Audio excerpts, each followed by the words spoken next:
अस्सलाम वालेकुम। मैं प्रोफेसर शमीम अहमद अपने यूट्यूब चैनल पर आप लोगों से मुखातिब हूँ। मैं आज की बात में बात करूँगा जो गाज़ा में मैसेकर हो रहा है अक्टूबर 2007 के बाद। मैंने 2007 को ये शुरुआत हुई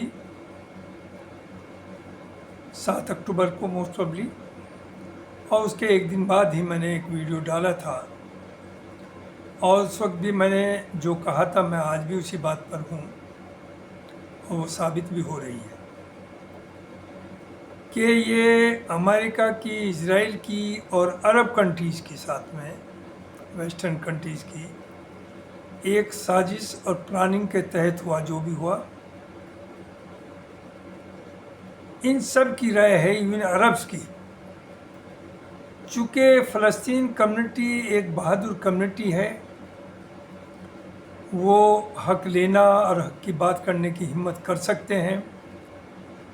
तो ये जो अरब्स कंट्रीज़ हैं, इन लोगों को भी उनसे डर है कि कभी ये ऐसा ना हो, चूँकि सभी कंट्रीज में थोड़े थोड़े फ़लस्तीन से हैं। जॉर्डन में तो I think majority of them population is from फ़लस्तीन, कि कहीं ये कुछ गड़बड़ ना करे। तो ये एक साजिश इन सब ने मिलकर बनी हुई है कि हमास के नाम पर फ़लस्तीन को ख़त्म कर दिया जाए और पूरा फ़लस्तीन इज़राइल को दे दिया जाए।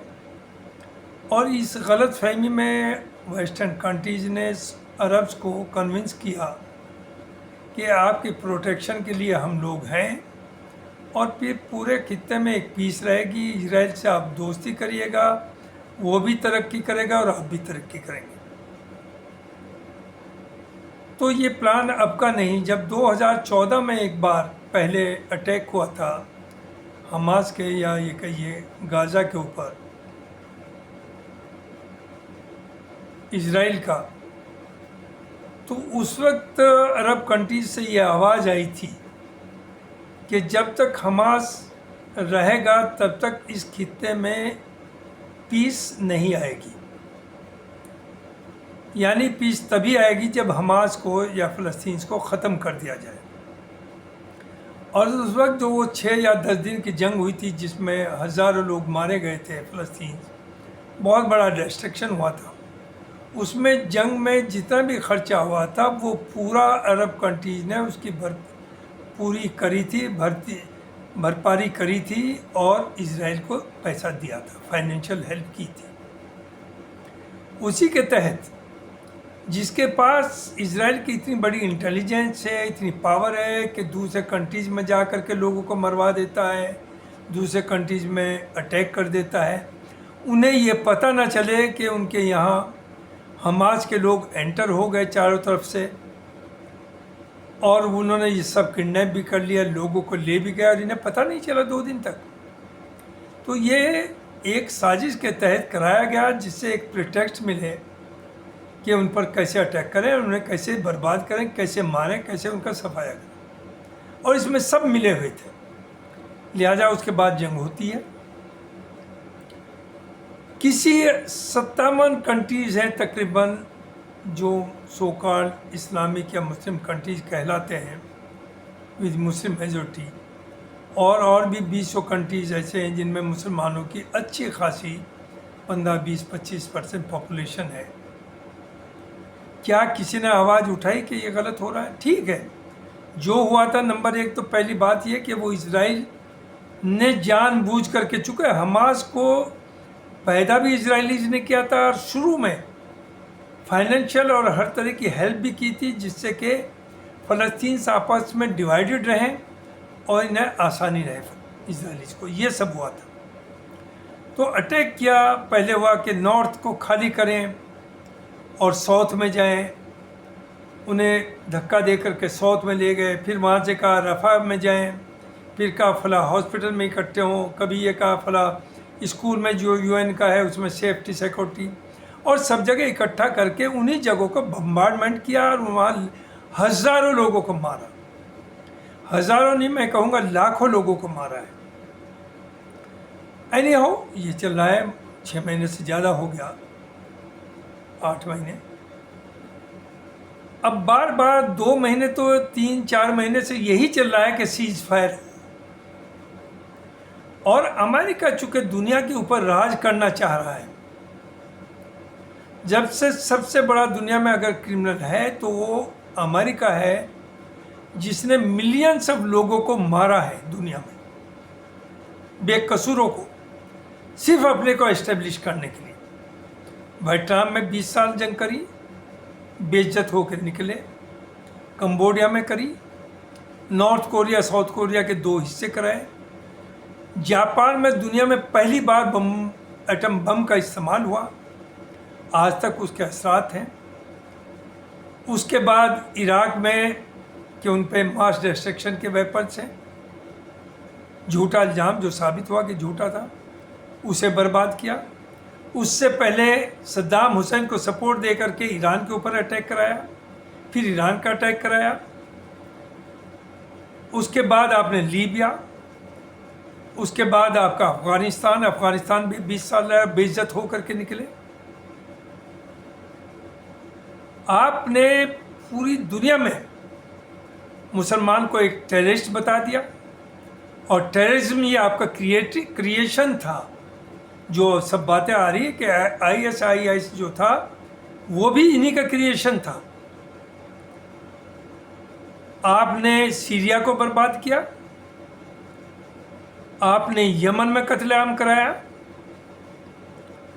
तो अब जो मैं उस वक्त कहा था कि इनका सबका मकसद, जिसमें अरब्स भी इंक्लूडेड हैं, ये है कि फ़लस्तीन स्टेट ख़त्म हो जाए, 2 स्टेट की बात ही ना हो। जब वहाँ कुछ बचेगा ना तो सब ख़त्म हो जाएगा। तो 4 महीने से जो मैं कह रहा था कि एक ड्रामा चल रहा है 6 महीने से कि सीज़ फायर हो। इजराइल कहता था कि टेम्परेरी सीज़ फायर होगी 1 हफ्ते की या 2 हफ्ते की, और अमेरिका उसे सपोर्ट करता था और कहता था कि या तो इसे मानो वरना हम कुछ नहीं कर पाएंगे। और सीज़ फायर क्या थी कि वो ड्यूरिंग दैट सीज़ फायर 8 या 10 दिन का आप 500-700 फ़लस्तीन को छोड़ते जेलों से और अपने बंधक को छुड़ा लेते। वो जो 500-600 छूटते वो कहाँ रहते? वो तो फ़लस्तीन के अंदर रहते ना, गाज़ा के अंदर रहते या वेस्ट बैंक के अंदर रहते छूटने के बाद। उसके बाद आप सबका वही मैसेकर करते जो आपका चल रहा है। और नेतन्याहू ये भी चाहता था कि जल्द कुछ ये कर सके, रिजल्ट दिखा सके कि ये जो हमास वाले हैं, इन्होंने जो किडनैप कर रखे, ये सबको कत्ल कर दें, इन्हें मार दें, जिससे दुनिया में इनकी बदनामी भी हो और इन जो ये अटैक वहाँ जुल्म कर रहा उसे जस्टिफाई भी कर सके। लेकिन उन्होंने बहुत से लोगों को छोड़ा, और जिन्हें छोड़ा उन्होंने जाके तारीफ़ भी किया कि हमारे साथ वो सलूक नहीं हुआ जो इजरायलीज़ फ़लस्तीन के साथ सलूक कर रहे हैं। उनके बच्चे भूखे मरे हैं, वहाँ बिजली नहीं, वहाँ पानी नहीं, इस वक्त 52 डिग्री टेम्परेचर है, खुले में रह रहे हैं, दवाई नहीं, प्रेग्नेंट औरतें हैं, बच्चे हो रहे हैं, हॉस्पिटल्स नहीं, क्या नहीं, पूरी दुनिया की ह्यूमैनिटी और इंसानियत ताक पे रख दी गई। और अब चूँकि इलेक्शन है अमेरिका में, और अमेरिका उधर रूस से भी जंग कर रहा है, जो यूक्रेन की जंग है वो तो अमेरिका ही लड़ रहा है, तो अपनी क्रेडिबिलिटी मेंटेन करने के लिए बार बार कहेंगे झूठ बहुत बड़ा कि साहब हमने ये कहा है कि सिविलियन पे असर ना पड़े और खाने की चीज़ें जाने दीजिए। हो ये रहा है कि उन्हें अगर 1000 ट्रक पर डे चाहिए तो आप 50 ट्रक बेचते हैं, और उन्हें भी इजरायली बॉर्डर्स के ऊपर रोक लेते हैं, लूट लेते हैं। और क्या क्या जुल्म नहीं हो रहा किस तरह से। इस वक्त फिर लेटेस्ट एक गेम खेला जा रहा। अमेरिका से ब्लिंकन जब पहली बार आए, जो उनके फॉरेन मिनिस्टर हैं, फॉरेन या डिफेंस, उन्होंने इजराइल में आके ये कहा कि मैं भी यहूदी हूँ। यानी he did not come as a minister of America, minister state, he came there as a Jew. जिसका मतलब ये कि जो आप कर रहे हैं हम सब उनके साथ हैं। और अमेरिका ने बार बार कहा इस बात को कि हम इजराइल के साथ खड़े हैं, हम इजराइल को अकेला नहीं छोड़ेंगे। और अब जो कह रहा है ये झूठा एक प्रोपेगेंडा के साथ आर्म्स रोक दिया उन्होंने आर्म्स बिल्कुल नहीं रोका। पहले अगर वो 1000 टन भेजते थे तो अब 900 टन भेजते हैं, तो 100 टन रोका और एक प्रोपेगेंडा किया कि अमेरिका ने हथियार देने, गोले बारूद बंद किया। ऐसा नहीं है। तो ये सब इन्वॉल्व है। मेरे ख्याल से जो कल उन्होंने झूठ कहा, अमेरिका ने बिल्कुल झूठ कहा कि हम बिल्कुल स्टॉप कर देंगे, और उस पर जवाब दिया नेतन्याहू ने कि आप जो चाहे करिए, जो आपको करना आप करिए, जो हमें करना हम करेंगे, और हम ये लड़ाई बंद नहीं करेंगे। सबको यानी मीनिंग दे भाई उस पर सबको ख़त्म करके उसके ऊपर कब्जा करेंगे और उसे एक हिस्सा बनाएंगे। और अरब्स को ये मालूम होना चाहिए कि ये धोखे में है कि ये पीसफुली रह जाएंगे। हमास या फ़लस्तीन के लोगों को मार सकते हैं, लेकिन हमास की आइडियोलॉजी कभी नहीं मरेगी। वो बदला लेगी, देर सवेर लेगी। और अरब कंट्रीज़ को इस धोखे से बाहर आना चाहिए कि ये पीसफुली रह पाएंगे। इजराइल का जो मकसद है, उसका मकसद है पूरे अरब वर्ल्ड को एक ग्रेटर इजराइल बनाएंगे, जिसमें ईरान का कुछ हिस्सा भी लेना। ईरान तो अपने पैरों पर है। सिर्फ ईरान एक मुस्लिम कंट्री है जिसमें हिम्मत है खड़े होने की, लेकिन इन्होंने वहाँ, और इंडिया में भी हम यही कर रहे हैं, शिया सुन्नी और हमारे जो उलमा हैं कुछ शैतान किस्म के, वो इस डिवीज़न को बढ़ाते हैं। देखिए, शिया भी अल्लाह रसूल कुरान को मानते हैं और सुन्नी भी उसे मानते हैं। प्रैक्टिसिंग में थोड़ा बहुत फ़र्क है। तो we can not be enemies of each other, we are the brothers. शिया हो, सुन्नी हो, आगा खानी हो या बोरा कम्युनिटी हो, they all believe in one Allah, one Quran, one profit. लेकिन अफसोस जो अरब्स का रवैया है और जो मुस्लिम स्टेट्स पब्लिक का नहीं, जो वहाँ के रूलर्स का रवैया है, वो बहुत अफसोसनाक है। और इसकी कीमत इन सबको भी देनी पड़ेगी। यानी बराबर के मुल्क में बच्चे भूखे मर रहे, बूढ़े भूखे मर रहे, बिजली नहीं, पानी नहीं, दवाई नहीं, और आप ऐश के साथ ईद भी सेलिब्रेट कर रहे हैं, आप खूब एंजॉय कर रहे हैं। और ईरान ने कुछ मिनिमम चीज़ें चाहिए उस वक्त सपोर्ट, जिससे कि इजराइल कुछ रजिस्ट हो, आपने कोई नहीं मानी उसकी। ईरान मजबूर, उसके प्रेसिडेंट को या तो एक्सीडेंट में मर गए, या ये कहा जाता है मरवाया भी जा सकता है। अभी वहाँ इलेक्शन होने हैं 2-3 दिन के बाद। लेकिन ईरान सिर्फ ऐसा कंट्री है जिसने झुका नहीं। वो टूटने को तैयार है, मरने को तैयार, लेकिन झुकेगा नहीं। And he is the real leader of Islamic world. शिया सुन्नी नहीं चलेगी, no doubt Sunnis are in majority, लेकिन मैं समझता हूँ शिया being in minority, Iran is the leader of Islamic world और ईरान ही कुछ करेगा। अरब से कोई उम्मीद नहीं की जा सकती। अब ईरान बहुत से कहते हैं ईरान ने क्या किया, ईरान ने बहुत कुछ किया। ईरान ने वो करके दिखा दिया, 300 मिसाइल, जहाज़, बॉम्बर्स अटैक किया।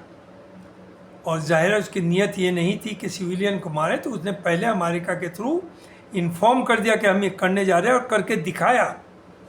और पूरी दुनिया, वेस्टर्न युग, चाहे वो वेस्टर्न वर्ल्ड हो, अमेरिका हो, इवन अरब्स मिले हुए थे, जॉर्डन एक्सेट्रा, सब ने मिल करके उन्हें उतना डैमेज नहीं होने दिया इजराइल में, लेकिन फिर भी डैमेज हुआ। तो ईरान ने अपनी ताकत दिखा दी है। Iran is nuclear power. Iran पर हाथ डालना आसान नहीं, अमेरिका के लिए भी और अरब्स के लिए भी और इजराइल के लिए भी। तो ये मुझे कहना था कि हम अल्लाह कहते, सिर्फ हम अल्लाह से डरते हैं, हमसे बड़ा झूठा कोई नहीं, हम अल्लाह के अलावा सबसे डरते हैं। हमारा माई बाप अमेरिका है, हमारा माई बाप इजराइल है, हमारा माई बाप अल्लाह नहीं है।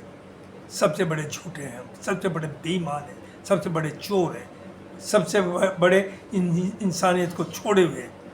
तो ये मुझे कहना है। और अफसोस की बात, हिंदुस्तान इतना बड़ा मुल्क है, हज़ारों उल्मा हैं जो रोज़ फतवे देते हैं, हर चीज़ पर देते हैं। किसी की ज़बान इज़राइल में जो हो रहा है उसके ख़िलाफ़ नहीं उठी। उसकी वजह है चूँकि इन्हें पैसा फाइनेंस करता है सऊदिया।